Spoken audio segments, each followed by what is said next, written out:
ISKCON Mangalore వారి level 2 class 18వ అధ్యాయం 2వ రోజు. అందరికీ స్వాగతం. హరే కృష్ణ.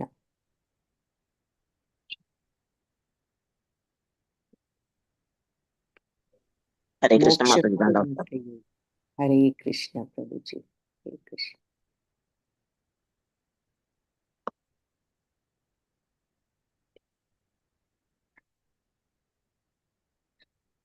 మోక్ష సన్యాస యోగం నిన్న కొంత భాగం చూసాము. ఈరోజు అక్కడి నుంచి మళ్ళీ ప్రారంభిద్దాం.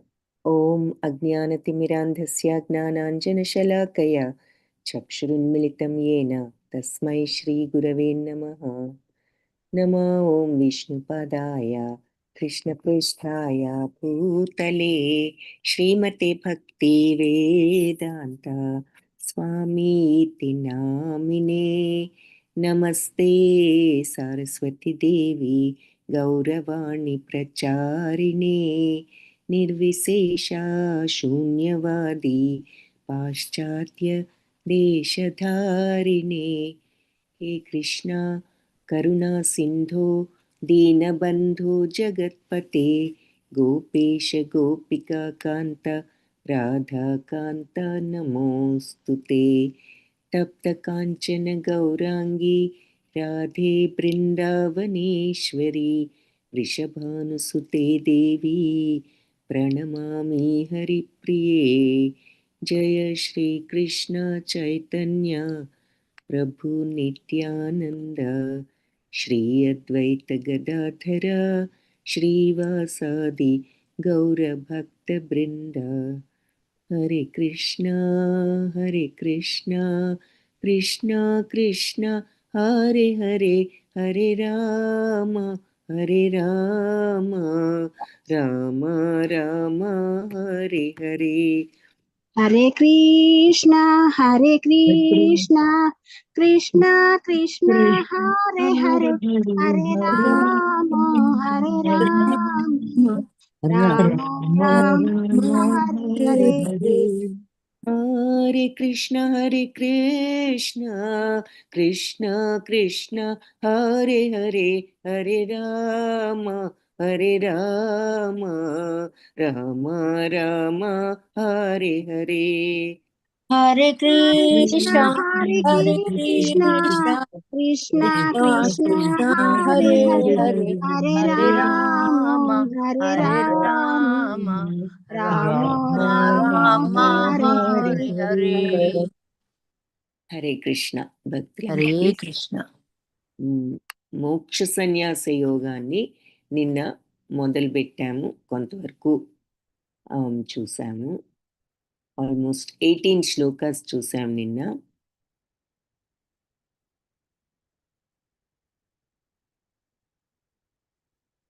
ఈరోజు అక్కడి నుండి ప్రారంభిద్దాము. సో మొన్న 17th చాప్టర్లో కొన్ని విషయాలు చూసాం. ఏది శ్రద్ధ ఎలా ఉంటుంది, యజ్ఞం ఎలా ఉంటుంది, దానం ఎలా ఉంటుంది, తర్వాత తపస్సు, శారీరక తపస్సు, మానసిక తపస్సు, వాక్ తపస్సు ఎలా ఉండాలి, ఇవన్నీ కూడా 17th చాప్టర్లో చూసాము. నిన్న 18th చాప్టర్లో కర్మ అంటే ఏమిటి అనేది, కర్మయోగాన్ని మళ్ళీ 18th చాప్టరు మొత్తం చదివిన విషయం, ఇప్పటి వరకు చూసిన విషయాలన్నింటినీ కూడా సమ్మరైజ్ చేస్తుంది అని చెప్పుకున్నాం. సో మళ్ళీ మనకి ఒక రివిజన్ లాగా అన్ని విషయాలు సమ్మరైజ్ చేయడం, ఇంకా కొన్ని విషయాలు చెప్పడం జరుగుతుంది 18th చాప్టర్లో. సో అందుకని కర్మయోగం మొదటే చూసాం కదా, అందుకని కర్మయోగం ఎలా ఉంటుంది అంటే అది కూడా చెప్పారు. మళ్ళీ చెప్పి ఆ తర్వాత కర్మలో అసలు 5 అంశాలు ఉన్నాయి అని చెప్పారు. ఒక పని జరగాలి అంటే ఈ 5 అంశాలు ఉండాలి అని. అవి ఏమిటో ఎవరికైనా గుర్తుంటే చాట్ బాక్స్లో టైప్ చేయండి. తర్వాత ఇంకొకటి ఏమిటి అంటే మనం ఇంకా కర్మ ఎలా ఉంటుంది, కర్మకు ప్రేరణలు ఏమిటి అని చెప్పి నిన్న అది కూడా చూసాము. అంటే కర్మ చేయడానికి అవసరమైన 5 అంశాలే కాకుండా అసలు కర్మకు కారణం ప్రేరణలు ఆ 5లో ప్రేరణలు కారణాలు ఏమిటి అన్నది. ఇక ఆ తర్వాత జ్ఞానం అంటే ఏమిటి ఇంకా అవన్నీ కూడా చెప్తారు ఈ చాప్టర్లో. ఇంకా మనం అంతవరకు రాలేదు, బట్ ఇంతవరకు నిన్న చూసాం. సో ఇక్కడ ప్రశ్న ఏమిటి అంటే కర్మలో ఉన్న 5 అంశాలు ఏమిటి అన్న ఏమని చెప్పారు? ఎవరికైనా గుర్తుంటే చాట్ బాక్స్లో టైప్ చేయండి. సో ఈలో క్విక్గా నిన్న స్టార్టింగ్ అర్జునుడు సన్యాస యొక్క తత్వము, త్యాగం యొక్క తత్వం తెలుసుకోవాలనుంది అని అడుగుతాడు. అంటే సన్యాసానికి అంటే ఏమిటి, త్యాగం అంటే ఏమిటి అని. అప్పుడు భగవంతుడు ఏం చెప్పారంటే ఈ భౌతిక కోరికలు తీర్చుకోవడానికి చేసే పనులన్నీ వదిలిపెట్టడం సన్యాసం అయితే, అన్ని కర్మల యొక్క ఫలితాల్ని త్యాగం చేయడం త్యాగం అని కొంతమంది జ్ఞానులు అంటారు. అలాగే తప్పు దోషమైన పనులు అంటే తప్పు పనులన్నిటినీ వదిలిపెట్టాలి అని చెప్పి వీళ్ళు అంటారు పండితులు. కానీ యజ్ఞము, దానము, తపస్సు అనే పనులను మాత్రం అటువంటి కర్మల్ని ఎప్పుడు కూడా వదలకూడదు అని ఈ ఋషులు అంటారు అని చెప్పారు. అయితే ఈ కర్మ ఇప్పటి వరకు ఋషులు జ్ఞానులు ఇలా అంటారని చెప్పి ఇప్పుడు అసలు ఈ కర్మత్యాగ విషయంలో నా నిర్ణయం విను. త్యాగం అనేది 3 రకాలుగా ఉంటుంది. సో 3 రకాలు.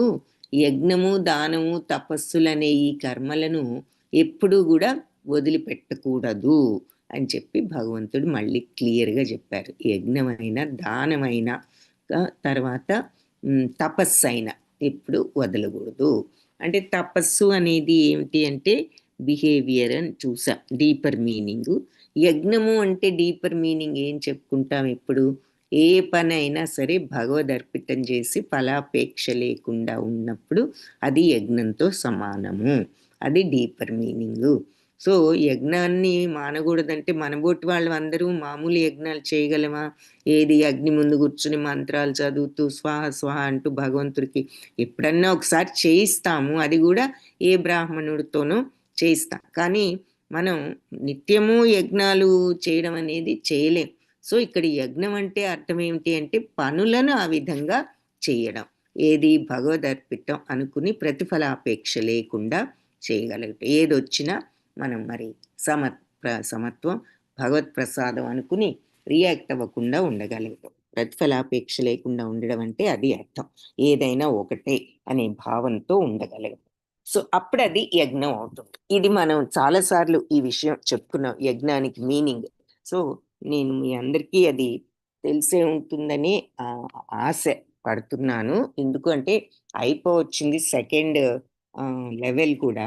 సో మీకు ఆ మాటకు అర్థం ఈ పాటికి బాగా మనకి తెలియాలి. యజ్ఞము అంటే అది అర్థం, డీపర్ మీనింగ్. సో యజ్ఞదాన తపస్సులను ఎప్పుడు కూడా చేస్తూనే ఉండాలి, వదలకూడదు. ఎందుకు అంటే యజ్ఞము, దానము, తపస్సులు మనీషినాం పావనాన్ని, మనీషి అంటే మహాత్ములను కూడా పావనం చేస్తాయి అవి అని చెప్పారు. అయితే ఎలా చేయాలి ఈ పనులు, యజ్ఞాలు, ఈ కర్మలన్నీ కూడా? సంగం ఎలా చేయాలో మళ్ళీ చెప్పారనమాట ఇక్కడ. సంగం త్యక్వా ఫలానిచ్చ, అటాచ్మెంట్ వదులుకొని ఫలాపేక్ష వదులుకొని చేయాలి. రెండవది ఏమిటి, కర్తవ్యానీతిమే పాఠ, ఇది నా కర్తవ్యం అనుకుని చేయాలి, ఇది నా డ్యూటీ అనుకుని చేయాలి. అంతేగాని ఇదేదో గొప్పగా నాకు నేను చాలా శక్తివంతుణ్ణి లేదా సమర్థుణ్ణి అందుకని నేను చేస్తున్నానని ఆ గర్వం వద్దు. ఇది నా బాధ్యత అనుకుని చెయ్యి, నువ్వే పని చేసినా. నిశ్చితం ఇది నా ఖచ్చితమైన అభిప్రాయం, నిశ్చయంగా ఇదే నా అభిప్రాయం. పనులను అందరూ ఎలా చేయాలో ఖచ్చితంగా చెప్తున్నారు భగవంతుడు ఇక్కడ. అటాచ్మెంట్ లేకుండా, ఫలాపేక్ష లేకుండా చెయ్యి, ఇది నా డ్యూటీ అనుకుని చెయ్యి. నియతస్య తు సన్యాస కర్మణో నోపపద్యతే, మోహత్తస్య పరిత్యాగ తామస పరికీర్తితః. విద్యుక్త ధర్మాలు ఏనాడు విడిచిపెట్టడం మంచిది కాదు. ఇక అవివేకంతో గనక నువ్వు విద్యుక్త ధర్మాలను గనక వదిలిపెట్టావంటే అలాంటిది తమోగుణ త్యాగం ఏమిటో చెప్పారు. ఆ తర్వాత త్యాగం అంటే ఏమిటన్నది 3 రకాలుగా. సో అలాగే శరీరానికి కష్టంగా ఉంటుంది అనుకుని మానేస్తే పని చేయడం, అది రజోగుణ త్యాగం. అసలు మోహంతో మొత్తం వదిలిపెట్టేస్తే మన డ్యూటీస్ని, అది తమోగుణ త్యాగం. కష్టంగా ఉన్న పనులను వదిలేసినప్పుడు రజోగుణ త్యాగం. అయితే తమోగుణ త్యాగం ఎలా ఉంటుంది అంటే తన కర్తవ్యాలను, బాధ్యతలను ఇది నా కర్తవ్యం అనే కర్తవ్య బుద్ధితో చేస్తూ భౌతిక సాంగత్యాన్ని, అటాచ్మెంట్స్ని, ఫలాసక్తిని అంటే రాగద్వేషాలను, ఫలాసక్తిని వదిలినప్పుడు సాత్విక గుణ త్యాగం అని అంటారు. అంటే ఇది భగవంతుడు చెప్పిన విధంగా చేయటం. ఇక్కడ చెప్పారు కదా, అన్ని పనులను ఈ అటాచ్మెంట్ వదిలి సంగం త్యక్త్వ ఫలానిచ్చ ఫలాపేక్ష వదిలి కర్తవ్యానీతిమే పార్థ, నా కర్తవ్యం అనుకుని చెయ్యాలి అని. సో అదే ఇక్కడ చెప్తున్నారు, అది సాత్విక త్యాగం. అన్ని బాధ్యతల్ని కర్తవ్య బుద్ధితో నిర్వహిస్తూ అంత సమస్త భౌతిక సాంగత్యాన్ని అంటే రాగద్వేషాలన్నిటినీ, ఫలాసక్తిని వదులుకున్నప్పుడు దానిని సాత్విక గుణ త్యాగం అని అంటారు. సో అని త్యాగం గురించి చూసాం. అయితే ఈ దేహదారికి అన్నీ వదిలిపెట్టి పనులన్నీ వదిలేసి కూర్చోవడం ఎలాగూ సాధ్యం కాదు. ఏదో ఒక పని చేయాలి. మనం కొన్ని పనులైనా చేయాల్సిన అవసరం ఉంది. భోంచేస్తూ ఉంటాం, ఊపిరి పీలుస్తూ ఉంటాం, ఏది వద్దనుకున్నా అలా కొన్ని అయినా చేస్తాం. కాబట్టి అన్నీ వదులుకోవడం సాధ్యం కాదు. కానీ కర్మ ఫలితాలను త్యజించేవాడు నిజంగా త్యాగి. సో పనులన్నీ వదిలేశాడు వీళ్ళు త్యాగులు అని అనడం అది కాదు మీనింగ్. అసలు నిజమైన త్యాగం అంటే పనులు వదిలిపెట్టడం కాదు, పని యొక్క ఫలితాలను వదిలిపెట్టడమే నిజమైన త్యాగము. నువ్వు పనులు చేస్తూ నువ్వు ఆ కర్మ ఫలితాలను నువ్వు త్యాగం చేయడం ప్రాక్టీస్ చేయాలి, అది నిజమైన త్యాగం అంటున్నారు. ఇదే మనకి కర్మయోగంలో కూడా చెప్పారు. మానసికంగా త్యజించు పనిని అంటే కర్మ ఫలితాలను నువ్వు పట్ల ఆపేక్ష వదులుకోవడం అన్నమాట. తర్వాత మరి సత్వరజస్తమో గుణాలలో జ్ఞానము, కర్మ, కర్త, బుద్ధి, సంకల్పం ఇవన్నీ ఎలా ఉంటాయో చూస్తామని చెప్పుకున్నాం కదా. సో అక్కడ మనకు కర్మలో ఉన్న 5 అంశాలు ఏమిటో చెప్పారు ఫస్ట్. సో అవి ఏమిటి అన్నది ఎవరైనా చెప్పగలరా?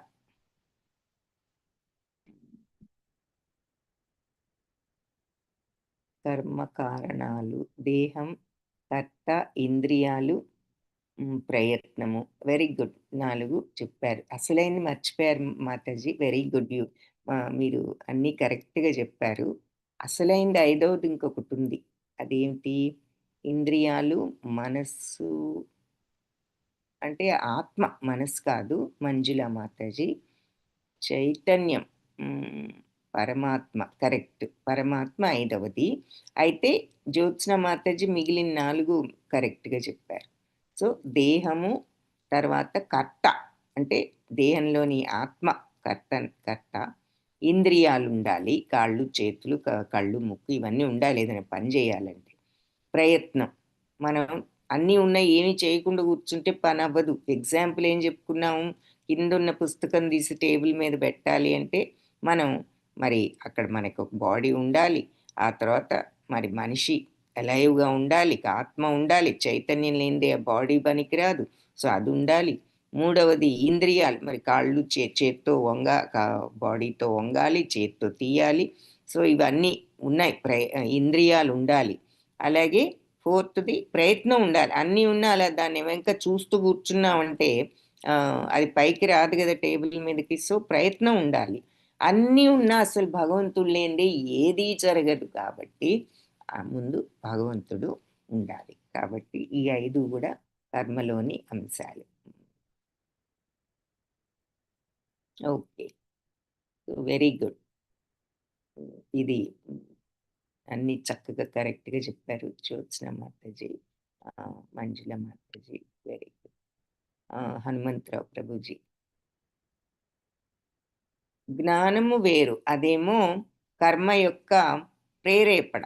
అంటే కర్మ చెయ్యాలి అంటే ముందు పని ఎలా చేయాలో ఆ విషయం గురించిన జ్ఞానం ఉండాలి.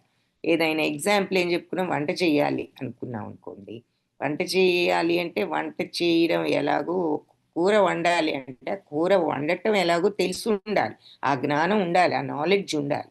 అది అది కర్మ యొక్క ప్రేరణలని అనుకున్నాము. సో చూద్దాం. కర్త, బుద్ధి, సంకల్పం, సుఖం, ఇవన్నీ కూడా ఇంకా చూడలే మనం.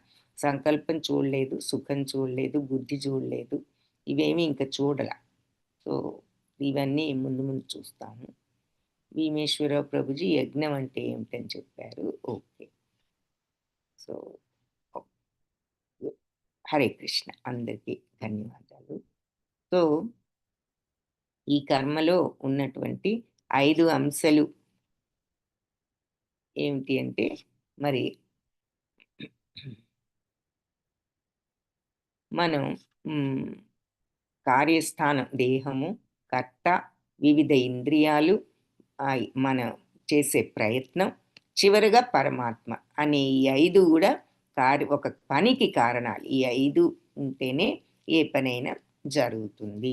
అయితే ఈ దేహంతో, మనసుతో, వాక్కుతో మనం చేసేటటువంటి పనులు న్యాయము అయినదైనా అన్యాయమైన పనైనా ఈ 5 అంశాలే కారణం. ఇది లేనిదే ఏ రకంగా దేహంతో కానీ మనస్సుతో కూడా మరి 5 ఉండాలి. మనస్సు, వాక్కు అంటే మాటలు, తర్వాత ఆలోచనలు కూడా కర్మల కిందే అయిపోతాయని చెప్పాను. సో మనం చెడు పని చేయటం లేదనుకుని చెడు గురించి ఆలోచించామనుకోండి, మనం ఆలోచిస్తున్నాం కానీ వాళ్ళు ఇలా అయితే బాగుండు, అలా అయితే బాగుండు అనే మాట అనుకున్నప్పుడు మనం అది చేయకపోయినా కూడా అది కూడా కర్మ కిందే వస్తుంది. అందుకే చెడు ఆలోచనలు కూడా వద్దు అని అనడం. సో ఆ విషయం ఒకటి చెప్తున్నారు. తర్వాత ఈ 5 అంశాలని గుర్తించకుండా నేనే కర్తనని అనుకునేవాడు నిజంగా బుద్ధిహీనుడు. అటువంటి మూఢుడు విషయాలను యథార్థ దృష్టితో చూడలేడు. అసలు ఏంటి ఈ జ్ఞానం అనేది అతనికి అర్థం కాదు.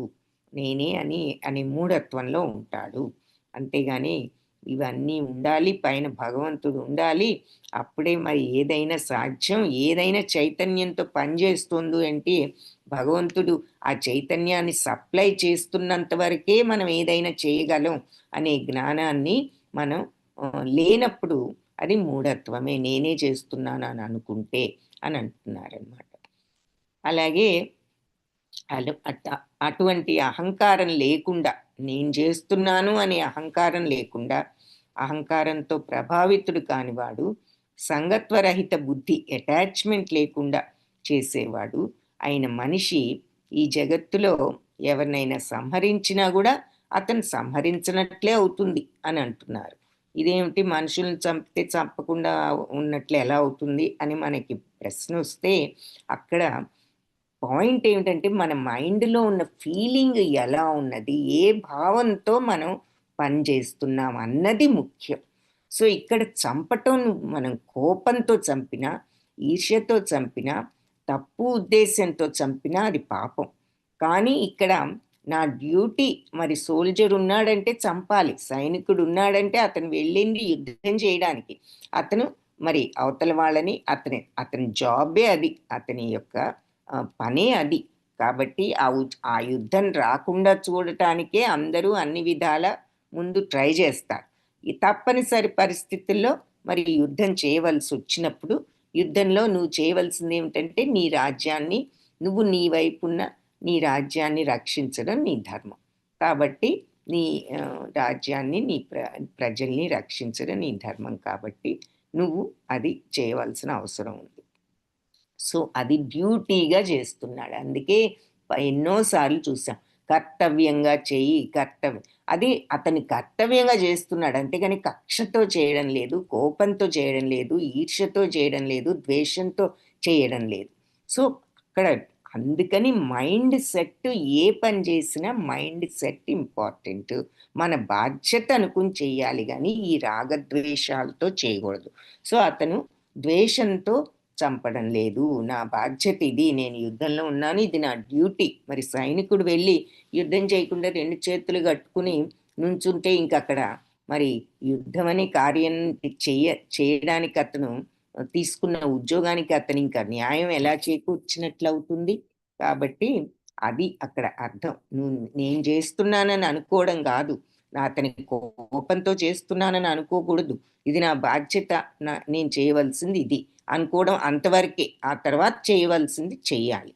ఆ భావంతో అలా ఉంటూ ఏ రాగద్వేషాలు లేకుండా ఇది నా డ్యూటీ అనుకుని చేసినప్పుడు నీకే కర్మబంధాలు అంటావు. చంపడమే కాదు, అలాంటి ఆ భావంతో ఉంటూ ఎవరినైనా చంపినా కూడా అందుకే నీ కర్మబంధాలు అంటావు. ఎందుకంటే నీకు ఏ ద్వేషము లేదు, నీ డ్యూటీ కాబట్టి నువ్వు చేస్తున్నావు. అది సో బయటకు వెళ్ళి అతను కోపంతో ఇంకెవరినైనా చంపాడనుకోండి, అప్పుడు తప్పకుండా కర్మబంధాలు అంటాయి. ఎందుకు? ఏ భావంతో చంపుతున్నాడు అక్కడ? కోపంతో ద్వేషంతో చంపుతున్నాడు కాబట్టి. సో నీ మైండ్ సెట్ను బట్టి నీకు కర్మబంధాలు ఏర్పడతాయి. నువ్వు రాగద్వేషాలతో ఏదైనా పని చేసినప్పుడు నీకు కర్మబంధాలు ఏర్పడతాయి. అది లేకుండా ఈ నా డ్యూటీ అనుకుని నువ్వు ఏ భావం లేకుండా నీ డ్యూటీని నువ్వు నిర్వర్తిస్తే నీకు కర్మబంధాలు ఏర్పడవు. కాబట్టి అది అతను సంగత్వరహిత బుద్ధితో, అటాచ్మెంట్ లేకుండా, అహంకారం లేకుండా, నేను చంపుతున్నాను, నేను గొప్పవాణ్ణి, నేను చంపగలను అనే అహంకారం లేకుండా, నా డ్యూటీ నేను చెయ్యాలి, నా శక్తి వంచన లేకుండా అని అతను చేయగలిగినప్పుడు ఆ పనిని అది. సో నువ్వు అలా నేనేదో చంపుతానని అర్జునుడు అనుకుంటున్నాడుగా సమర్థుణ్ణి, నేను వెళ్ళానంటే చంపగలను గ్యారంటీగా వీళ్ళందరినీ అనుకుంటున్నాడు కదా. సో అది ఉండకూడదు, రాగద్వేషాలు ఉండకూడదు. ఇదేమిటి నా వాళ్ళు, వీళ్ళని ఎలా చంపాలని ఇది వద్దు, అలాగే వీళ్ళు నా రాజ్యం అంతా తీసేసుకున్నారు, వీళ్ళని చంపేయాలి అనే కోపం వద్దు. నువ్వు వెళ్ళి నీ డ్యూటీ నువ్వు చెయ్యి. వాళ్ళు చంపితే స్వర్గానికి వెళ్తావు, నువ్వు చంపితే రాజ్యం వస్తుంది. నువ్వు చేయవలసింది ఏమిటి అంటే నీ బాధ్యత ఇక్కడికి వెళ్ళి నువ్వు పోరాడటం, ఆ తర్వాత ఏం జరిగితే అది జరుగుతుంది అనే భావంతో ఉండాలి అని కూడా మనం చూసాం. కాబట్టి అహంకారం వద్దు, అటాచ్మెంట్ వద్దు. నువ్వు చేయవలసిన పని ఈ రకంగా ఈ రెండు లేకుండా, రాగద్వేషాలు లేకుండా చెయ్యి. అప్పుడు నీకు కర్మబంధాలు, కర్మలతో నువ్వు బద్ధుడవు కావు అని చెప్తున్నారు. సో ఇంకా ఈ జ్ఞానము, జ్ఞేయము, జ్ఞాత అనే 3 అంశాలు కర్మలకు కారణమైతే, ఇంద్రియాలు, కార్యము, కర్త అనేవి కర్మ యొక్క 3 అంశాలు అని చెప్పారు. సో జ్ఞానం కర్మ చ కర్త చ త్రిధైవ గుణభేదతః ప్రోచ్యతే గుణ సంఖ్యాన యథావత్ శృణుతాన్యపి. సో ప్రకృతి జన్య త్రిగుణాలను అనుసరించి జ్ఞానము, కర్మ, కర్త అనేవి 3 రకాలు. ఇక వాటిని గురించి నా నుండి విను అని చెప్తున్నారన్నమాట. సో జ్ఞానము, జ్ఞేయము, జ్ఞాత ఇవి 3 అంశాలు కర్మకు ప్రేరణలు. ఏమిటి? కర్మ చేయాలి అంటే ముందు జ్ఞానం ఉండాలి, ఆ పని చేయడానికి అవసరమైన నాలెడ్జ్ ఉండాలి. అలాగే జ్ఞేయము అంటే ఒక లక్ష్యం ఉండాలి. వంట చేయాలి అంటే ముందు కూర వండాలి, కూర ఎలా వండాలో తెలియాలి, ఆ జ్ఞానం ఉండాలి. తర్వాత ఎందుకు వంట చేస్తున్నాము? భోజనం చేయాలి కాబట్టి వంట చేస్తున్నాం. సో ఒక లక్ష్యం ఉండాలి ఆ పనికి.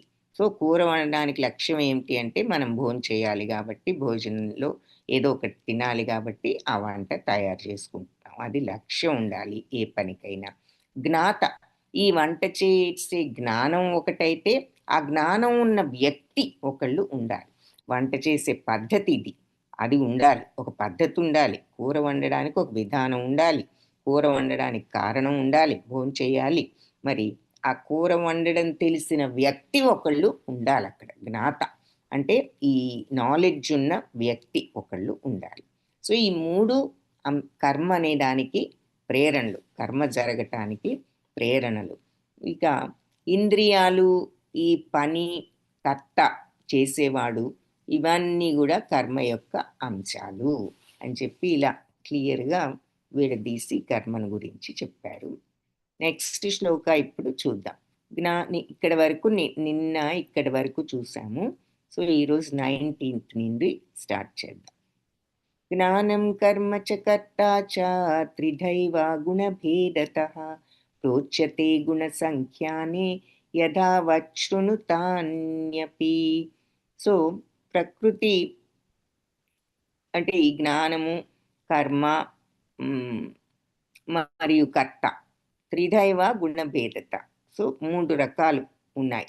మన జ్ఞానం ఉండాలి, కర్మ, కర్త 3 రకాలుగా ఉంటాయి. వాటిని గురించి నా నుండి ఇప్పుడు విను. సో ఏ పని చేయడానికైనా ఇవి ఉండాలని అనుకున్నాం కదా.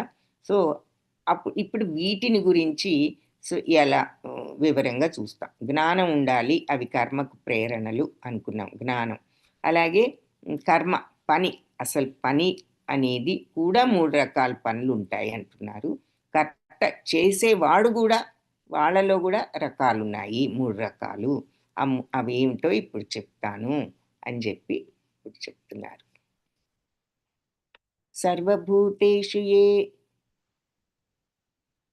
ఏనైకం భావమవ్యయమీక్షతే అవిభక్తం విభక్తేషు తజ్ఞానం విద్ధి సాత్వికం.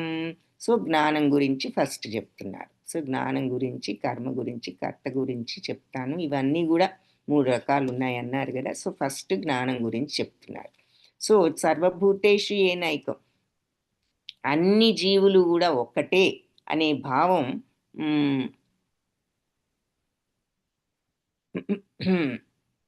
అనే భావంతో ఎవరైతే ఉంటారో, ఆ భావంతో అందరినీ చూస్తారో, ఏకమైన ఆధ్యాత్మిక స్వభావం, ఏ జ్ఞానం ద్వారా అలా చూస్తారో అది సత్వగుణ ప్రధానం. అవిభక్తం విభక్తేషు అంటే విభజింపబడిన వాటిలో, అంటే డిఫరెంట్గా ఉన్న ఈ పార్ట్స్ ఆఫ్ ద విశ్వంలో అన్ని డిఫరెంట్ విషయాలు కనిపిస్తున్న, వేరువేరు విషయాలు, మనుషులు, జంతువులు, పక్షులు, ఇలా రకరకాలుగా కనిపిస్తున్నాయి. అవిభక్తం అంటే వేరు చేయబడినటువంటి ఈ ప్రకృతిలో, ఈ విషయాలలో విభక్తేషు. అవిభక్తం అంటే ఈ డిఫరెన్స్ లేనిది చూడగలిగిన వాడు, అంటే విభజింపబడిన వాటిల్లో విభజింపబడని తత్వాన్ని చూసిన వాడు. అంటే ఈ వేరువేరుగా ఉన్న వాటిల్లో ఒకే ఒక తత్వాన్ని చూసినవాడు అని అర్థం. అంటే ఎన్నో రకాల జీవులు ఉన్నాయి ఈ ప్రపంచంలో. వీటన్నిటిలోనూ కూడా ఇన్ని రకాలుగా ఉన్నారు, వీళ్ళందరూ వేరు అనే భావం కాకుండా ఇన్ని రకాలుగా ఉన్న అందరిలోనూ ఉన్న చైతన్యం ఒక్కటే అనేటటువంటి ఆత్మిక స్వభావం, ఆధ్యాత్మిక స్వభావం. అంటే వాళ్ళు ఆత్మతత్వాన్ని చూస్తున్నారు, కానీ వీళ్ళు పలానా, వాళ్ళు పలానా అని, వీళ్ళు రామయ్య, వీళ్ళు ఎల్లయ్య, వీళ్ళు పుల్లయ్య అనుకోవడంలో వాళ్ళు అందరూ కనిపిస్తున్న, అందరిలో వాళ్ళు ఏది చూస్తున్నారు అంటే అందరిలో ఉన్న ఆత్మతత్వాన్ని, అందరిలో ఉన్న చైతన్యం ఒక్కటే అనే విధంగా చూస్తున్నారు. మనం ఇంతకు ముందు కూడా చూసాం కదా, పండిత సమదర్శిన అని చెప్పేసి. ఏది బ్రాహ్మణో గవిహస్తిని సునీచైవ స్వపాకే చ పండిత సమదర్శిన. సో విద్యా వినయ సంపన్నే బ్రాహ్మణే గవిహస్తిని శునీచైవ స్వపాకే చ పండిత సమదర్శిన. సో విద్యా వినయ సంపన్నుడైన బ్రాహ్మణుడు, మరి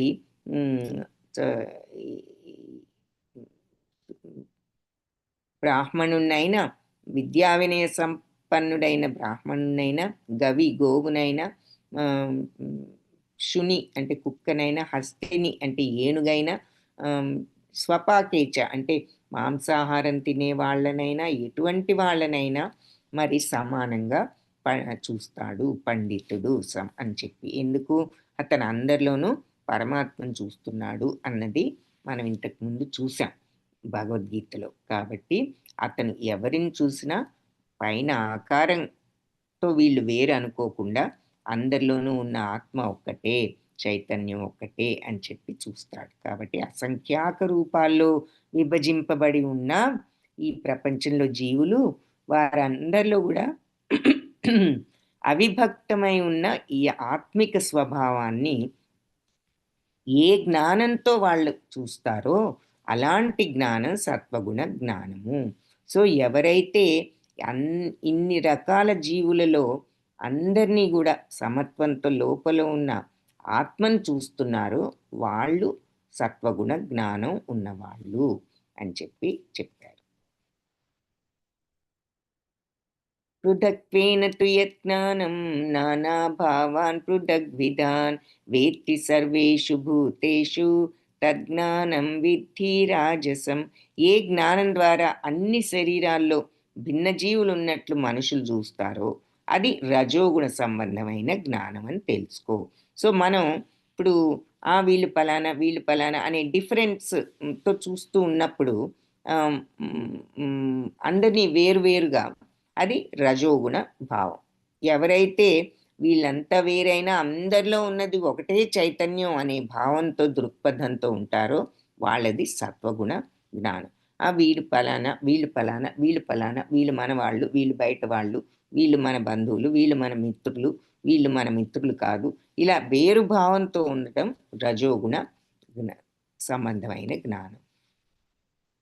యత్తు కృత్స్నవదేక్యస్మిన్ కార్యే సక్తమహైతుకం అతత్వార్థవదల్పం చ తత్తామసముదాహృతం.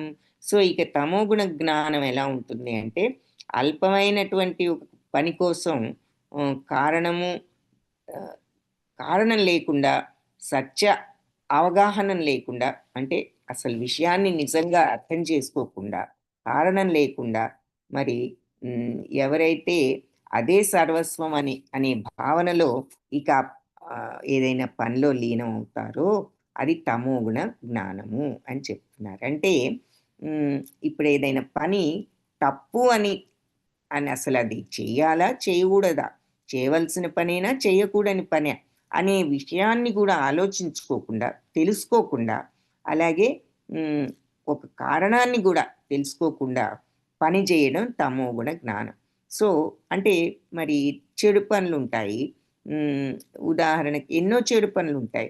ఫర్ ఎగ్జాంపుల్ మనకు అర్థం కావడానికి ఏదో ఒక ఎగ్జాంపుల్ తీసుకుందాం. ఏది, డ్రింకింగ్ అనేది చేయకూడదు, మరి అది తప్పు. అది సత్య అవగాహన లేకుండా, అంటే అక్కడ విషయం ఉండాలి, నిజం ఏమిటి, శాస్త్రం ఏం చెప్పింది, తప్పు పనులు చేయొద్దు అని చెప్పింది, నువ్వు ఇలా మత్తు పదార్థాలకు అలవాటు పడకూడదు అని. నువ్వు ఆ విషయాన్ని తెలుసుకోకుండా ఇది కరెక్టా కాదా అనే విచక్షణ జ్ఞానాన్ని కూడా నువ్వు ఉపయోగించుకోకుండా, మరి నీకు ఒక రీజన్ లేకుండా, తీసుకోవడానికి నీకు రీజన్ కూడా లేదు, నువ్వు రీజన్ లేకుండా, విచక్షణ లేకుండా, సత్యాన్ని తెలుసుకోకుండా, నువ్వు అది తప్పు పని అనే విషయాన్ని కూడా విచారించకుండా నువ్వు చేసినట్లయితే అది తమోగుణ జ్ఞానము. ఆ పని, అటువంటి పని చేసినప్పుడు నీకు ఆ పని చేసే జ్ఞానం ఉన్నా కూడా అది నువ్వు చేయకూడని పని, కారణం లేకుండా నువ్వు ఇలా తప్పు పని చేస్తున్నావు కాబట్టి అది తమోగుణ జ్ఞానము అని చెప్తున్నారు. ఏ జ్ఞానం ద్వారా మనుషుడు అల్పమైనటువంటి, అంటే తక్కువ పని, అంటే ఇక్కడ పని అర్థం ఏమిటి అంటే తప్పు పని అని. తప్పు పనిని మరి కారణం లేకుండా, సత్యాన్ని తెలుసుకోకుండా, ఏంటి సత్యం, ఆ పని చేయకూడదు అన్న విషయం తెలుసుకోకుండా నువ్వు ఇదే సర్వస్వం అనుకుని నువ్వు మరి డ్రింకింగ్ చేస్తూ ఇదే ఇక నా సర్వస్వం అంటూ నువ్వు అన్నీ వదిలిపెట్టేసి ఆ చెడు అలవాట్లో నిమగ్నం అయిపోతే, నువ్వు విషయాన్ని తెలుసుకోకుండా, కారణం లేకుండా ఈ తప్పు పనిలో నువ్వు ఇన్వాల్వ్ అయిపోయావు అంటే అది తమోగుణ జ్ఞానము. అది ఏదైనా మరి చేయకూడని పని అది చేసినప్పుడు అది తమోగుణ జ్ఞానం. విషయాన్ని అర్థం చేసుకోకుండా, కారణం లేకుండా, సత్యావగాహన లేకుండా నువ్వు ఏదైనా కార్యంలో గనక ఇలా అల్ప కార్యంలో, తప్పు పనిలో గనక నువ్వు నిమగ్నం అయ్యావు అంటే అది ఆ జ్ఞానం తమోగుణ జ్ఞానము.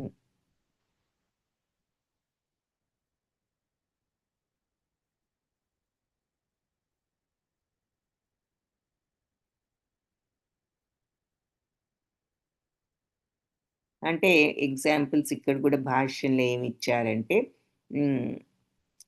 ఆహారము, నిద్ర, భయము, మైథునములతో కూడిన పశు జ్ఞానంతో సమానము.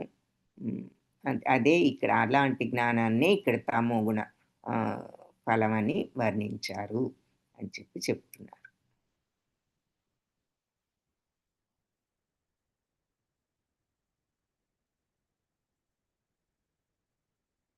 ఎప్పుడు దేహాన్నే సుఖపెట్టాలి అనే భావంతో చేసే జ్ఞానం తమో గుణ పూర్ణమైనది అని చెప్పి అంటున్నారు. సో దేహానికి పరమైన ఆత్మజ్ఞానం సత్వగుణ పూర్ణం. మరి తర్కము, మానసిక కల్పనల ద్వారా సిద్ధాంతాలు కల్పించుకునే జ్ఞానం రజోగుణం. దేహాన్ని ఏ రకంగా సుఖపెట్టాలి అనే భావంతో వచ్చిన జ్ఞానం తమోగుణ పూర్ణం అని భాష్యంలో చెప్తున్నారు. సో మనకి ఇక్కడ శ్లోకంలో రకరకాలుగా మనుష్యులను చూసినప్పుడు ఒకరే అందరూ అనే భావంతో చూస్తే సత్వగుణ జ్ఞానం. రకరకాల అంటే యూనిటీ ఇన్ డైవర్సిటీ అంటారు చూసారా, ఇన్ని రకాలుగా ఇన్ని జీవులు ఉన్నా కూడా అందరిలో ఉన్నది ఒకటే చైతన్యం అనే దృక్పథం ఉన్నప్పుడు సత్వగుణం. అందరినీ సమత్వంతో చూడగలిగినప్పుడు. అలా మరి అందరినీ సమత్వంతో చూడకుండా వీళ్ళు వాళ్ళు బయట వాళ్ళు ఈ రకంగా ఈ డిఫరెన్సెస్ ఉన్నప్పుడు రజోగుణ జ్ఞానం అంటున్నారు. ఇక తమోగుణ జ్ఞానం ఏమిటి అంటే ఇలా తప్పు పనుల్లో అల్పబుద్ధితో చెయ్యకూడని పనులు చేయడము. అది ఏది కరెక్ట్ అనేది ఆలోచించకుండా, సత్యావగాహన లేకుండా మరి ఒక పనిలో చేసేయడం తప్పు పని అని చెప్పి చెప్తున్నారు. నియతం సంజ్ఞరహితం రాగద్వేషత కృతం. నియతం సంజ్ఞరహితం అరాగద్వేషత కృతం అఫలప్రేప్సునా కర్మ యత్తత్ సాత్వికముచ్యతే. ఇప్పుడు కర్మ అంటే ఏమిటో చెప్తారు. ఇప్పుడు జ్ఞానం చూసాం, సత్వజ్ఞానం, రజోగుణ జ్ఞానం, తమోగుణ జ్ఞానం. ఇప్పుడు కర్మ గురించి చెప్తున్నారన్నమాట. నియమబద్ధమైనది, నియతం, సంజ్ఞరహితం అంటే అటాచ్మెంట్ లేకుండా చేసింది. అలాగే అరాగద్వేషత, రాగం లేకుండా ద్వేషం లేకుండా చేసింది. సో అటాచ్మెంట్ లేకుండా అంటే రాగద్వేషాలు లేకుండా మరి క్రమబద్ధంగా కృతం చేసినటువంటి పని. అఫలాప్రేక్షు అంటే ఫలాసక్తి, ఫలితాన్ని కోరుకోకుండా చేసినటువంటి కర్మ. యత్తత్ సాత్వికం ఉచ్యతే, దానిని సాత్విక గుణ కర్మ అని చెప్తారు. సో నియమబద్ధమైనది, సంగరహితం, అటాచ్మెంట్ లేనిది, రాగద్వేషాలు లేనిది, ఆ రకంగా చేసిన పని, ఫలాపేక్ష లేనిది అయిన పని సత్వగుణంలో చేసిన పని అని చెప్పబడును అంటున్నారు కదా. మనం ఇది ఇంతకు ముందు కూడా మరి ఎన్నోసార్లు చూసాం. ఇలా అటాచ్మెంట్ లేకుండా, రాగద్వేషాలు లేకుండా, ఫలాపేక్ష లేకుండా చేసిన నియమబద్ధమైన పని. మళ్ళీ నియమబద్ధమైనది చేయాలి, ఇష్టం వచ్చినట్లు తప్పు పనులు కాదు, కరెక్ట్ అయిన పనులు, నియమానుసారం చేయవలసిన పనులు, శాస్త్రాలు చెప్పిన పనులు. అది సాత్విక కర్మ. యత్తు కామేత్సునా కర్మ సాహంకారేణ వా పునః క్రియతే బహుళాయాసం తత్రాజసముదాహృతం. సో కోరికలు తీర్చుకోవాలని భావించే వారిలో మిథ్యాహంకార భావనలో అతి ప్రయాసతో చేసే కర్మ రజోగుణ ప్రధానమైనదని చెప్పబడును. ఇక రజోగుణ కర్మ అన్నమాట. ఏమిటి? మన కోరికలు తీర్చుకోవడానికి మనం చేసే పనులన్నీ ఏది అహంకారంతో నేను చేస్తున్నాను, ఇది నేను కష్టపడి సంపాదించుకుంటాను, ఇది కష్టపడి చేస్తాను అనుకుంటూ చేస్తూ ఉంటాము. ఏదో వస్తువుల కోసం సంపాదనలు, ఇదంతా నా కష్టార్జితం అనుకుంటూ ఉంటాం మాటికి. సో మనసులో అహంకారం ఉంటుంది, నేనే చేస్తున్నాను అని అతి ప్రయాసతో కష్టపడిపోయి కొన్ని పనులు చేసుకుంటాం కోరిక తీర్చుకోవడానికి. మరి ఏదైనా వస్తువు కావాలి అంటే మరి ఎంతో కష్టపడి ఆ వస్తువు ఎలా అయినా తెచ్చుకునేటట్లు మరి కొన్ని పనులు చెయ్యాలి. చేసి కష్టపడి తెచ్చుకుని ఎంతో కష్టపడి నేను ఇదంతా చేశాను, ఈవెన్ ఇప్పుడు ఇల్లు కట్టుకున్న ఎన్ని కష్టాలు పడి కట్టుకున్నానో ఈ ఇల్లు అని అనుకుంటూ ఉంటాం. అంటే అక్కడ ఎంతో కష్టపడి మనం డబ్బు సంపాదించి దాచి ఆ తర్వాత అహంకారం ఉంటుంది మనసులో, నేనెంతో చేస్తున్నాను, నేనే చేస్తున్నాను అనే భావం.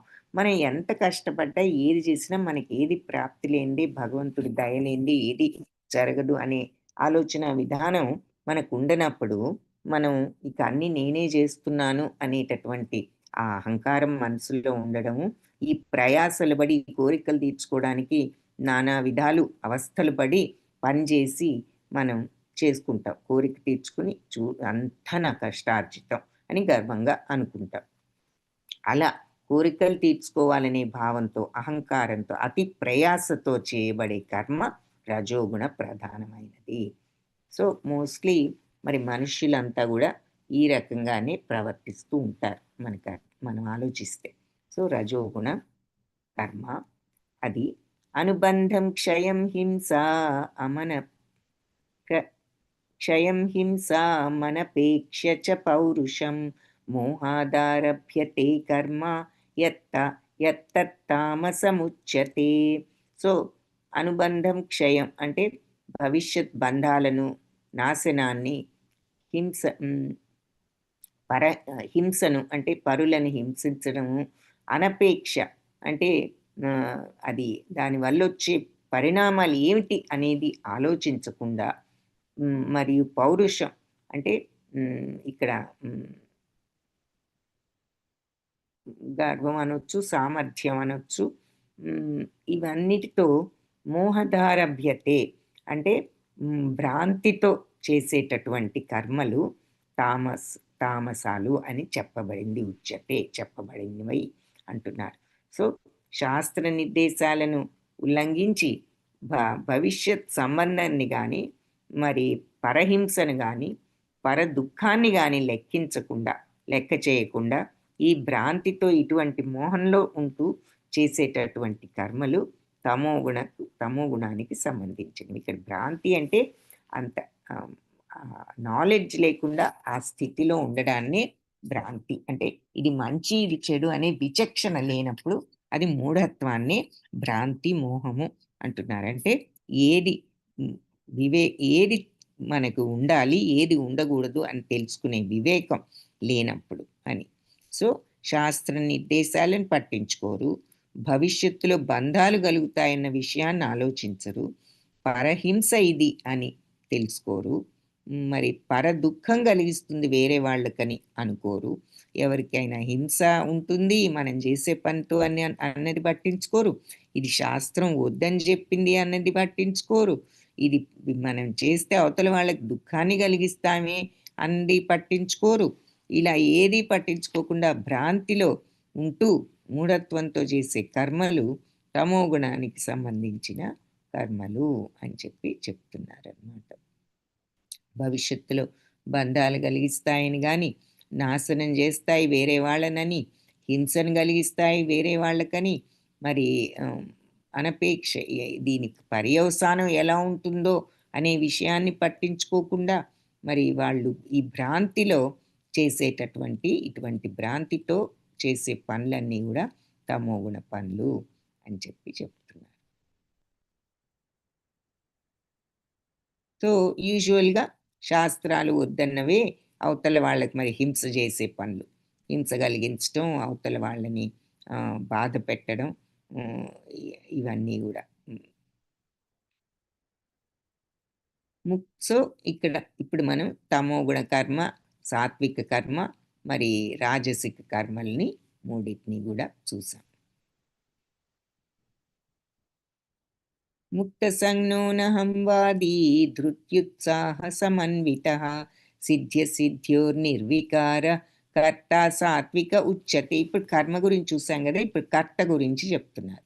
సో ముక్త సంజ్ఞం ఈ భౌతిక సాంగత్యం నుంచి విముక్తి చెందినవాడు, అనహంవాది అంటే మిథ్య అహంకారం లేనివాడు, అనహం అంటే అహంకారం లేకుండా ఉండడం, ధృత్యుత్సాహ సమన్విత అంటే ఏ పని చేయడానికైనా ఒక దృఢ నిశ్చయము, ఉత్సాహము ఉండాలి, కూడుకుని ఉండాలి. ఉత్సాహం లేకుండా ఏ పని కూడా మనం చేయలేం. అది చేయాలనేటటువంటి ఉత్సాహం ఉండాలి, ఆ దృఢత్వం ఉండాలి, ఆ మార్గంలో శ్రద్ధ ఉండాలి. సో అప్పుడే అది కరెక్ట్గా చేయగలం. కాబట్టి ఆ దృఢత్వము, ఆ ఉత్సాహంతో కూడుకుని సిద్ధోర్ అంటే జయ సిద్ధించినా సిద్ధించకపోయినా మనం ఈ ఉత్సాహంతో ఈ దృఢత్వంతో పనిచేస్తాం. సో దానివల్ల సిద్ధించవచ్చు, సిద్ధించకపోవచ్చు, జయం రావచ్చు, జయం రాకపోవచ్చు, ఆ పని సక్సెస్ అవ్వచ్చు, ఫెయిల్ అవ్వచ్చు. కానీ అవన్నీ దృష్టిలో పెట్టుకోకుండా వీళ్ళు చేయవలసింది చేయడం. సో అలాంటి జయాపజయాల్లో కూడా నిర్వికారత్వంతో అంటే రియాక్షన్ లేకుండా వాళ్ళు పని చేయడంలో ఉత్సాహాన్ని దృఢత్వాన్ని చూపిస్తున్నారు. కానీ ఆ పని వల్ల ఏమొస్తుంది, అది అయ్యో లాభం వస్తే బాగుండు, అయ్యో నష్టం వస్తే దుఃఖం అనేది ఏది వాళ్ళకి లేదు. ఏది వచ్చినా నిర్వికారంగా ఉంటున్నారు, అంటే సమత్వం, ఏదైనా ఒకటే అని. అటువంటి కర్త సాత్విక ఉచ్యతే, సాత్విక కర్త అని చెప్పబడతాడు అని చెప్తున్నారు. సో ఈ 3 గుణాలు సంగత్వ అంటే సత్వరజస్తమో గుణాల యొక్క అటాచ్మెంట్స్ లేకుండా, అహంకారం లేకుండా నిశ్చయంగా ఉత్సాహంతో పనిచేస్తూ జయాపజయాల్లో నిర్వికారుడై తన ధర్మాన్ని నిర్వర్తించేవాడు సాత్విక కర్త. రాగీ కర్మ ఫలప్రేప్సుర్లుబ్ధో హింసాత్మకో శుచి హర్షశోకాన్విత కర్త రాజస పరికీర్తిత. ఇక రాగి మిక్కిలి రాగద్వేషాలు కలిగిన వాడు, కర్మఫల ప్రేప్సు అంటే కర్మ ఫలితాలను కోరుకుంటూ, లోభి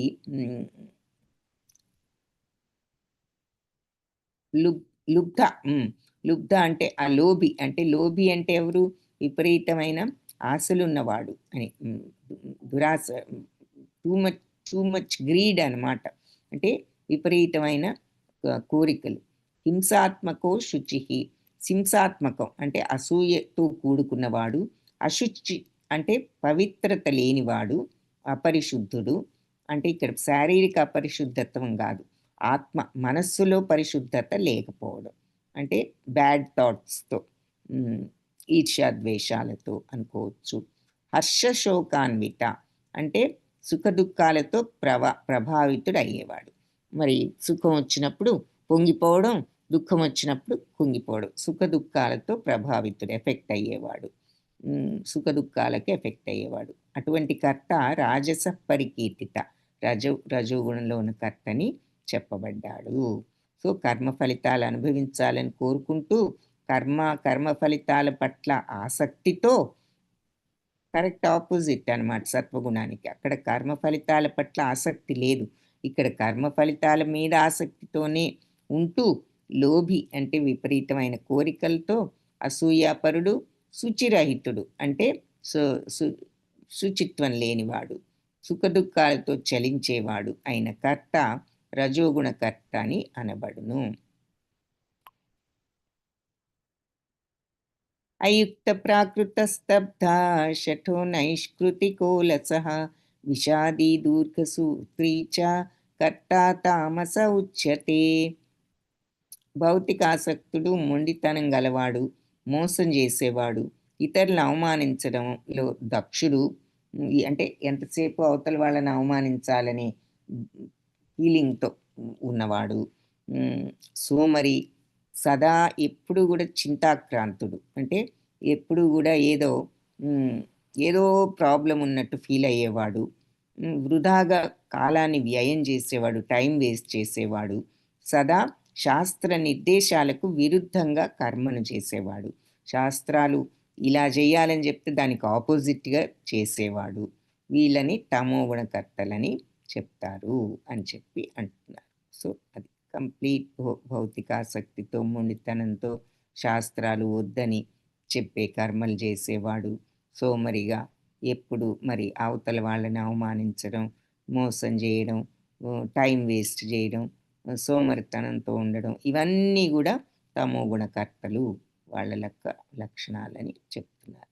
రజోగుణకర్త ఏమో ఈ కర్మఫలాలు అనుభవించాలనుకుంటూ కర్మఫలాల పట్ల ఆసక్తుడై లోభత్వంతో అంటే విపరీతమైన కోరికలతో, అసూయలతో, మరి బ్యాడ్ థాట్స్తో, అంటే అసూయ ఇవన్నీ మరి శుచిత్వం లేకపోవడమే కదా, అలా ఉంటూ సుఖ దుఃఖాలన్నిటికీ ఎఫెక్ట్ అయిపోయేవాడు. సుఖం వస్తే విపరీతంగా సంతోషించడం, మరి దుఃఖం వస్తే విపరీతంగా కృంగిపోవడం ఇలా ఎఫెక్ట్ అయ్యేవాడు రజోగుణకర్త. అయితే ఇక తమో గుణకర్త అన్ని రకాలుగా అవతల వాళ్ళని మోసం చేస్తూ అవమానిస్తూ మరి ఇవన్నీ కూడా చేయకూడని పనులు చేస్తూ టైం వేస్ట్ చేస్తూ శాస్త్రాలు వద్దని చెప్పిన పనులు చేస్తూ ఇలాంటి వాడు తమో గుణకర్త. బుద్ధేర్భేదం ధృతేశ్చైవ గుణతస్త్రివిధం శృణు ప్రోచ్యమానమశేషేణ పృథక్త్వేన ధనంజయ. ఇక త్రిగుణాలను అనుసరించి బుద్ధి కూడా 3 రకాలుగా ఉంటుంది. సో జ్ఞానం చూసాము ఈరోజు, అలాగే కర్మ ఎలా ఉంటుందో చూసాం సత్వరజస్తమో గుణాలలో. ఇప్పుడు బుద్ధి కూడా ఎలా ఉంటుందో ఈ 3 గుణాల్లో చెప్తాను విను అంటున్నారు. ప్రవృత్తిం చ నివృత్తిం చ కార్యాకార్యే భయాభయే బంధం మోక్షం చ యా వేత్తి బుద్ధి సా పార్థ సాత్వికి. సో సాత్విక బుద్ధిని గురించి చెప్తున్నారు. ప్రవృత్తించ నివృత్తించ, ఏది చేయాలో ఏది చేయకూడదు, కార్య అకార్య, చేయవలసిందేది చేయకూడదేది అనేది భయ అంటే దేనికి భయపడాలో దేనికి భయపడకూడదు, బంధం మోక్షం చ, ఏది బంధాలను కలిగిస్తుంది ఏది మోక్షాన్ని కలిగిస్తుంది మరియు అనే విషయాలను వేత్తి తెలుసుకునే బుద్ధి సాత్వికమైన బుద్ధి. సో ఏ బుద్ధితో మనిషి ఏది చేయదగిన పని ఏది చేయకూడని పని, దేనికి భయపడాలి దేనికి భయపడకూడదు, ఏది బంధాన్ని కలిగిస్తుంది ఏది మోక్షాన్ని కలిగిస్తుంది ముక్తి కలిగిస్తుంది అని తెలుసుకోగలుగుతాడో ఏ బుద్ధితో ఈ విషయాలన్నిటినీ, అలాంటి బుద్ధి సత్వగుణ ప్రధానం. సో మనం చేయవలసిన పని ఏది చేయకూడదు ఏదని తెలుసుకునే విచక్షణ, అలాగే దేనికి భయపడాలి దేనికి భయపడకూడదు అని తెలుసుకునే విచక్షణ, ఏ పని బంధాన్ని కలిగిస్తుంది ఏది మోక్షాన్ని కలిగిస్తుంది అని తెలుసుకునే విచక్షణ సత్వగుణ. అలాంటి బుద్ధి సత్వగుణ ప్రధానమైన బుద్ధి. అంటే అన్ని విషయాలను అవసరమైన విషయాలను తెలుసుకునే బుద్ధి. యయా ధర్మం అధర్మం చ కార్యం చ అకార్యమేవ చ అయధావత్ ప్రజానాతి బుద్ధి సా పార్థ రాజసి. ఇక దేనితో అయితే ధర్మము అధర్మము గల భేదాన్ని మరియు కార్యము అకార్యము ఏవచ కార్యాకార్యాలను కూడా అయధావత్ అంటే అసమగ్రంగా అంటే పూర్తిగా అర్థం చేసుకోకుండా ప్రజానాతి తెలుసుకుంటాడు. ఆ బుద్ధి రజోగుణ బుద్ధి. అంటే ధర్మము అధర్మానికి మధ్య భేదం కానీ చేయవలసిన పని చేయకూడని పనికి మధ్య భేదం కానీ తెలుసుకోలేనటువంటి బుద్ధి రజోగుణ బుద్ధి. సో ఇది ధర్మము ఇది అధర్మము, ఇది చేయొచ్చు ఇది చేయకూడదు అనే విషయాన్ని తెలుసుకోలేనటువంటి బుద్ధి రజోగుణ బుద్ధి. ఇక తమోగుణ బుద్ధి ఏమిటో చూద్దాం. అధర్మం ధర్మమితి యా మన్యతే తమసా వృత సర్వార్థాన్ విపరీతాంశ్చ బుద్ధి సా పార్థ తామసి. అధర్మం అని వాళ్ళు కనీసం రజోగుణం వాడు ఏది చేయాలో ఏది చేయకూడదో తెలుసుకోవట్లేదు, ఏది చేయవలసిన పనో ఏది చేయకూడని పనో తెలుసుకోలేకపోతున్నాడు. అది రజోగుణ బుద్ధి. ఇక తమోగుణ బుద్ధి ఎలా ఉంటుందంటే అధర్మాన్ని ధర్మమితి, అధర్మాన్ని ధర్మం అనుకుంటున్నాడు. యా మన్యతే తమసావృత. సో అధర్మాన్ని ధర్మం అని ధర్మాన్ని అధర్మం అని అనుకుంటున్నాడు ఈ తమో గుణంలో ఉన్నవాడు. సర్వార్థాన్ విపరీతాంశ్చ అంటే అన్ని విషయాల్లో కూడా తప్పర్థాన్నే తీసుకుంటున్నాడు ప్రతి దానిలో కూడా. ఇటువంటి బుద్ధి తమోగుణ బుద్ధి అని చెప్పి అంటున్నారు. సో అధర్మాన్ని ధర్మం అనుకుంటున్నాడు, ధర్మాన్ని అధర్మం అనుకుంటున్నాడు. అన్ని విషయాల్లో ఇలా తప్పర్థమే తీసుకుంటున్నవాడు తమోగుణ బుద్ధి ఉన్నవాడు. ఎల్లప్పుడూ తప్పు ద్రోవన అలా అన్ని విషయాల్లో తప్పర్థాలు తీసుకుంటూ ఎప్పుడు తప్పు ద్రోవనే వెళ్తాడు. మరి అంతే కదా, ధర్మాన్ని అధర్మం అనుకున్నప్పుడు అధర్మాన్ని ధర్మం అనుకున్నప్పుడు ఇక మరి వాళ్ళు ఎప్పుడు రాంగ్ చాయిస్లే చేసుకుంటున్నారు ఇలాంటి బుద్ధితో. సో ఇది బుద్ధి. సో సత్వరజస్తమో గుణాలలో బుద్ధి ఎలా ఉంటుందో చూసాం. తృత్యాయయా ధారయతే మనః ప్రాణీన్ మన ప్రాణేంద్రియ క్రియ యోగేన వ్యభిచారిణ్య ధృతి సా పార్థ సాత్వికి. సో ఇక్కడ నిశ్చయం అంటే సంకల్పం ఎలా ఉంటుంది అనేది చూస్తున్నాం అన్నమాట. సో సత్వగుణ సంకల్పం నిశ్చయం, సంకల్పం అంటే నిశ్చయం, ఏదైనా మనం నిర్ణయం తీసుకున్నాం మన యొక్క సంకల్పం ఈ పని చేయాలి అనేటటువంటిది అది సంకల్పం అనుకోవచ్చు, నిశ్చయం. సో సాత్విక నిశ్చయం ఎలా ఉంటుంది? పృథక్కుమార అవిచ్ఛిన్నమైనదైన యోగాభ్యాసంతో స్థిరంగా కొనసాగేది, తత్కారణంగా ఇంద్రియ మనోప్రాణాల కార్యాలను నియమించేది అయిన నిశ్చయం సత్వగుణ ప్రధానం. అవిచ్ఛిన్నమైనది అంటే ముందు అసలు స్ట్రాంగ్ అన్నమాట, మనం తీసుకున్న నిర్ణయం అంత దృఢమైనది. అవిచ్ఛిన్నం అంటే దృఢమైనది అనమాట, అది విచ్ఛిన్నం అవ్వదు, మన అంత స్ట్రాంగ్గా ఉంది మన నిశ్చయం అది. అలాగే యోగాభ్యాసంతో స్థిరంగా కొనసాగేది, నిశ్చయాన్ని మరి అంత ఆచరణలో పెట్టడానికి కూడా నీకు మరి అంతటి స్థిరత్వం ఉండాలి. ఒకరోజు చేసి ఆ సంకల్పాన్ని రెండో రోజు వదిలేసామంటే, అంటే ఫర్ ఎగ్జాంపుల్ ఇప్పుడు సాధన ఏదైనా చేయాలనుకోండి, భగవన్నామ స్మరణని ఒక రోజు చేయాలి అనుకున్నాము, మరి ఆ నిశ్చయం ఉండాలి, సంకల్పం ఉంది, బాగానే ఉంది, అది స్థిరంగా యోగాభ్యాసంతో కొనసాగించాలి. సో సాధన అనేది మరి రోజు చేయాలి, ఒకరోజు చేసి ఒకరోజు మానడం, 2 రోజులు మానడం, ఇలా చేసినప్పుడు అది నీకు యోగాభ్యాసంతో స్థిరంగా కొనసాగేదిగా కన్సిడర్ చేయబడదు.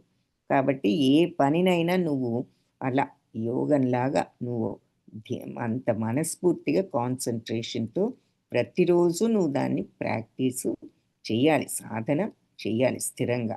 అలాగే తత్కారణంగా ఇంద్రియ మనోప్రాణాలను కార్యమును నియమించేది అటువంటి నిశ్చయం సత్వగుణం. సో ఈ రకంగా ఈ పనిని కొనసాగించడానికి నువ్వు ఇంద్రియాలను, మనస్సును అన్నీ కూడా దాని మీద కాన్సన్ట్రేట్ చేసి పెట్టి ఆ పనిని నువ్వు ఆ సంకల్పాన్ని నువ్వు పాటిస్తున్నావు అన్నమాట. ఆ సంకల్పాన్ని నిజం చేయడానికి నువ్వు ప్రయత్నం చేస్తున్నావు, పని చేస్తున్నావు. సో అటువంటి సంకల్పం నిజమైన సత్వగుణ సంకల్పం. సో ఒక థాట్ వచ్చి మనం ఇది చెయ్యాలి అనుకుని అది చేయడానికి సరి అయినటువంటి యాక్షన్ చేయనప్పుడు అది నిజమైన సంకల్పం అవ్వదు, సత్వగుణ సంకల్పం. ఎప్పుడైతే నువ్వు సరి అయిన నిర్ణయం తీసుకుని ఆ నిర్ణయాన్ని అమలుపరచడానికి సరి అయిన విధానంలో నువ్వు పని చేస్తేనే అది సత్వగుణ సంకల్పము. ఇది నేను ఈరోజు నుంచి మంచిగా ఉండాలి, ఈ రోజు నుంచి నేను కాఫీ తాగను అని నిర్ణయం తీసుకున్నాం అనుకోండి. ఎగ్జాంపుల్, నేను ఈ రోజు నుంచి 4 సార్లు కాఫీ తాగను, ఓన్లీ రోజుకి ఒక్కసారే తాగుతాను అని సంకల్పం పెట్టుకుని మరి దాన్ని ఒకరోజు ఆచరించి ఆ మర్నాడు నుంచి ఇంకొకసారి తాగుదాంలే ఈ రోజుకి అనుకుని మళ్ళీ తాగి, ఆ నెక్స్ట్ డే సరే ఇంకొకసారి వాళ్ళు కూడా తాగుదాం అనుకుని అట్లా తాగుతున్నప్పుడు ఒకరోజు మళ్ళీ మానేసి ఓకే ఈరోజు మళ్ళీ నా సంకల్పాన్ని నేను పాటిస్తున్నాను అనుకుంటాం. మళ్ళీ నెక్స్ట్ డే మళ్ళీ ఇంకొకసారి తాగాలనిపించవచ్చు, మళ్ళీ అలా తాగుతాం. సో ఈ రకంగా నిశ్చయంగా ఆ సంకల్పాన్ని మనం అమలు పరచలేకపోతే అది సత్వగుణ సంకల్పం అవ్వదు. సో సంకల్పం సరి అయినది ఉండాలి, దాన్ని అమలు పరిచే విధానం కూడా కన్సిస్టెంట్గా మనం నిశ్చయంగా పద్ధతిగా ఉండాలి. తర్వాత మన ఇంద్రియాలను, మనస్సును అన్నిటినీ కూడా మనం కంట్రోల్ చేసుకుని ఆ సాధనలో ఉండాలి. సో మనం ఎప్పుడైతే ఆ కాఫీని ఒక్కసారే తీసుకోవాలని మిగిలిన 2 సార్లు వదిలిపెడతాము, అలా ఇంకా కంటిన్యూస్గా మనం అది చేయగలిగినప్పుడు మరి ఏం చేస్తున్నాం, మన మైండ్ని, ఇంద్రియాలని కంట్రోల్ చేసుకుంటున్నాం. ఫీలింగ్ రావచ్చు తాగాలని, కానీ ఆ ఫీలింగ్ని మనం ఎదుర్కొని ఆ ఫీలింగ్ని అణిచివేస్తున్నాం, అంటే మనస్సుతో దాన్ని కంట్రోల్ చేస్తున్నాం. సో అది కూడా ఉంటేనే, అలా నువ్వు ఫాలో అవుతున్నప్పుడే అది సత్వగుణ సంకల్పం అన్నమాట. అనుకుని 4 రోజులు చేసి 5వ రోజు నుంచి మళ్ళీ 2వసారి మొదలు పెట్టావంటే అది మరి నీ సంకల్పం, నువ్వు అది సత్వగుణ సంకల్పం ఇంక అది కానట్లే లెక్క. అది ఒక చిన్న ఎగ్జాంపుల్ అనమాట. సో సత్వగుణ సంపన్నం అంటే అవిచ్ఛిన్నమైనది, అంటే స్ట్రాంగ్ సంకల్పం ఉండాలన్నమాట. ఏదో అనుకుని ట్రై చేద్దాంలే అనుకుంటే అది నిజమైన సంకల్పం కాదు. చెయ్యాలి, నేను ఒకే ఒక్కసారి తాగాలి కాఫీ అని స్ట్రాంగ్ సంకల్పం. ఇక ఎవరైనా పర్వాలేదులే ఈ రోజుకి ఇంకొక కప్పు తాగు మాతో పాటు అని అంటే ఓకే సరేలే అన్నామంటే ఇక అది అవిచ్ఛిన్నం కాదు. కాబట్టి అంత స్ట్రాంగ్ నిర్ణయంగా ఉండాలి. అది యోగాభ్యాసంతో స్థిరంగా కొనసాగాలి. యోగం అంటే కళ్ళు మూసుకుని ముక్కు మూసుకుని తపస్సు చేస్తేనే యోగం అనుకోకూడదు. ఎప్పుడైతే ఏ నిర్ణయాన్నైనా మనం మనస్సును ఇంద్రియాలను జయించి దానిని ప్రాక్టీస్ చేయగలుగుతామో అది యోగ. అక్కడ యోగ అంటే ఇక్కడ అర్థం అదనమాట. ఆ స్ట్రాంగ్ విల్తో మనం చేయాలనుకున్న పనిని ఎంత కష్టమైనా ఎదుర్కొని చేయగలగటమే ఆ యోగం. అంటే మన మైండ్ని మన ఇంద్రియాలని కూడా కంట్రోల్ చేసుకుని మనం ఈ మార్గంలో మనం చేయదగ్గ పనిని కంటిన్యూ చేస్తూ చేయడం, అది ఇక్కడ యోగం. అట్లా చేసినప్పుడు అది సత్వగుణ సంకల్పము. యయాతు ధర్మకామార్థాన్ ధృత్యా ధారయతే అర్జున ప్రసంగేన ఫలాకాంక్షి ధృతి సా పార్థ రాజసి. సో అర్జున ఏ నిశ్చయంతో రజోగుణం గురించి చెప్తున్నారు. రజోగుణ సంకల్పం ఏ నిశ్చయంతో మనిషి ధర్మము అర్థము కామము ఇటువంటి ఫలితాల పట్ల ఆసక్తిని చూపిస్తాడో అలాంటి నిశ్చయం రజోగుణ ప్రధానమైనది. సో మనకి ధనం మీద అర్థము అంటే ధనము, కామము, కోరిక, సో ధర్మార్థ కామాల మీద ఇంట్రెస్ట్ చూపించినప్పుడు అది రజోగుణ ప్రధానం. అసలు ధర్మ అర్థ కామ మోక్ష అని 4 ఉన్నాయి. మోక్షం మీద కాకుండా మిగిలిన 3 మీద ఇంట్రెస్ట్ చూపించడం రజోగుణం.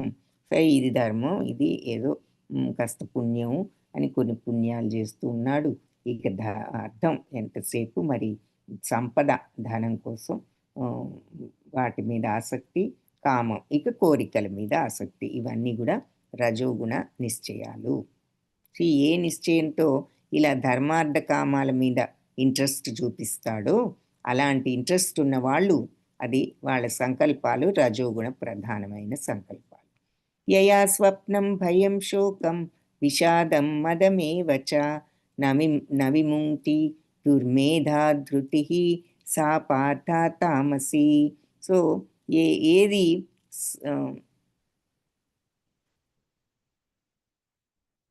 స్వప్నాన్ని, భయాన్ని, శోకాన్ని, విషాదాన్ని, మదం అంటే మరి అంటే గర్వం అనుకోవచ్చు, ఈ అటువంటివి కూడా విముంజ్యతి అంటే వాటిని దాటలేనివాడు, వాటిని వదిలిపెట్టలేనివాడు. ఎంతసేపు ఏదో స్వప్న లోకంలో ఉండడం, లేదా భయంతో ఉండడం, శోకం దుఃఖంతో ఉండడం, ఎప్పుడూ విషాదంతో ఉండడం, మదం లేదంటే ఒకలాంటి గర్వము అహంకారాలతో ఉండడం, వీటన్నిటిని వదలలేనివాడు. దుర్మేధ అంటే మందబుద్ధి, ధృతి అంటే అటువంటి ధృతి, అటువంటి సంకల్పం పార్థ తామసికం అని అంటున్నారన్నమాట. సో ఎవరైతే ఇక స్వప్నము, భయము, శోకము, విషాదము, భ్రాంతి అనే వాటిని దాటలేని వాడు మందబుద్ధితో తీసుకునే నిశ్చయాలు, అలాంటి దాటలేని వాళ్ళు తీసుకునే నిశ్చయాలు అంటే వాళ్ళు ఎలాంటి వాళ్ళంటే మందబుద్ధితో ఉన్నారు. అటువంటి బుద్ధితో ఉన్న నిశ్చయాలన్నీ కూడా తమో గుణానికి సంబంధించిన నిశ్చయాలు అని చెప్తున్నారు. ఈ రకమైన మెంటాలిటీతో ఉంటూ వాళ్ళు తీసుకునే నిశ్చయాలు, సంకల్పాలు అన్నీ కూడా తమో గుణానికి సంబంధించినవి. అది అంటే అధిక నిద్ర ఆపుకోలేని వాళ్ళు, నిద్ర ఎక్కువ పోతూ కంట్రోల్ చేసుకోకుండా అలా విపరీతంగా నిద్రపోయే వాళ్ళు, ఈ విషయ భోగాలు అనుభవిస్తున్నామనే గర్వాన్ని వదలలేని వాళ్ళు, భౌతిక ప్రకృతిపై ఆధిపత్యం వహించాలనే స్వప్నంతో ఉండేవాళ్ళు, ఇంద్రియ మనోప్రాణాలను ఆ రకంగా ఇటువంటి వాటిల్లో నియుక్తం చేసేవాళ్ళు తమోగుణ ప్రధానమైన నిశ్చయాలు తీసుకునే వాళ్ళని చెప్పబడతారు అని భాష్యంలో చెప్తున్నారు. సో ఇలా వాళ్ళ ఓన్ డ్రీమ్స్లో ఉంటూ భయము, శోకము, విషాదము, భ్రాంతి ఇటువంటివి దాటలేక అంటే ఎప్పుడు ఈ రాగద్వేషాలలో ఉంటూ మందబుద్ధితో వాళ్ళు తీసుకునే నిశ్చయాలు అంటే అజ్ఞానం అనేది లేకుండా వాళ్ళు తీసుకునే నిశ్చయాలు తమో గుణానికి సంబంధించినవి. సో దీనికి రజోగుణానికి డిఫరెన్స్ ఏమిటంటే రజోగుణంలో వాళ్ళు కొంచెం అయినా ధర్మం పట్ల కొంత ఇంట్రెస్ట్, మనీ, కోరికలు అట్లా అన్ని ఉన్నాయి. ఇక్కడ కంప్లీట్గా ఇక స్వప్నము, భయం, శోకం, విషాదం, భ్రాంతి, ఎంతసేపు ఈ నెగిటివ్ ఫీలింగ్స్తో మందబుద్ధితో ఉంటూ వాళ్ళు తీసుకునే నిర్ణయాలు. సో అది ఇక ఇప్పుడు బుద్ధి. సో మనం కర్మ చూసాం, కర్త చూసాము, అలాగే బుద్ధి చూసాము.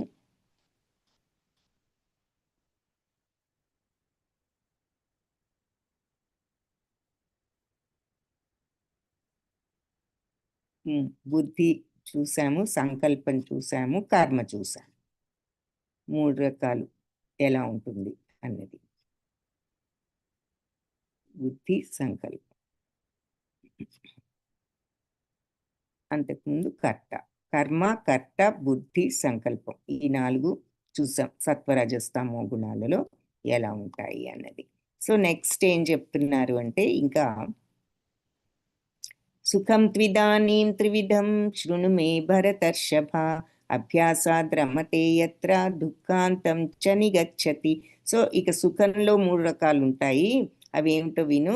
వాటి ద్వారా బద్ధజీవుడు సుఖాన్ని అనుభవించడం, ఇంకా కొన్నిసార్లు దుఃఖాల యొక్క అంతాన్ని చేరడం, అంటే విపరీతమైన దుఃఖాలను చూడడం కూడా జరుగుతూ ఉంటుంది ఈ సుఖంలో ఉన్న 3 రకాల వల్ల అని చెప్తున్నారు. ఇక్కడి నుంచి మళ్ళీ రేపు కంటిన్యూ చేద్దాం. ఈరోజు మనం ఇంతవరకు చూసాం సంకల్పము, బుద్ధి, కర్మ, కర్త, ఇవన్నీ కూడా 3 గుణాల్లో ఎలా ఉంటాయి. సో వాంఛాకల్పతరుభ్యశ్చ కృపా సింధుభ్య ఏవ చ పతితానాం పావనేభ్యో వైష్ణవేభ్యో నమో నమః. సో ఇప్పుడు ఒక ప్రశ్న,